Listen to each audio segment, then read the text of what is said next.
Hi అండి, నమస్తే. Welcome to my channel. మా గార్డెన్లో మా మొక్కలకి అందాన్ని ఇచ్చే ఈరోజు షోయింగ్ చెట్లను అయితే చూపిస్తాను.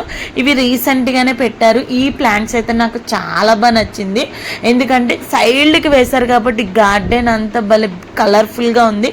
ఈ కలర్ కూడా ఫస్ట్ అంతా మెరూన్ వచ్చి సైడ్ ఎల్లోయిష్గా ఏదో ఒక డ్రాయింగ్ వేసినట్టుంది. అసలు లీవ్స్ ముట్టుకుంటే ఎంత సాఫ్ట్గా ఉందో. ఒకప్పుడు మొక్కమల్ క్లాత్ బ్లౌజెస్ వచ్చాయి, అవి ఎంత స్మూత్గా ఉన్నాయి. ఈ ప్లాంట్ లీవ్స్ కూడా అంతే స్మూత్గా ఉన్నాయి. వీటిని వచ్చి గ్రాస్ ఫ్లవర్స్ అంటారండి. ఇందులో కలర్స్ ఉంటాయి. ఒకప్పుడు ఎల్లో వైట్ ఉండే అవి చచ్చిపోయినాయి అనమాట. ఇది ఒక్కటే పింక్ ఒకటే మిగిలింది. ఇది కూడా వర్షం పడినప్పుడు ఎక్కువగా ఇడుస్తుంది. అది కూడా 1-2 విడవదు, ఒకేసారి ఒక 30 ఫ్లవర్స్ ఇడుస్తుంది. దానివల్ల ఆ చెట్టుకే అందం వస్తుంది. అసలు ఆకులే కనిపించవు, అంత బాగుంటుంది. నాకు ఈ షోయింగ్ ప్లాంట్ అయితే చాలా బాగా నచ్చింది. మీకు వీడియో కానీ నచ్చిందంటే లైక్ చేయండి. Thank you.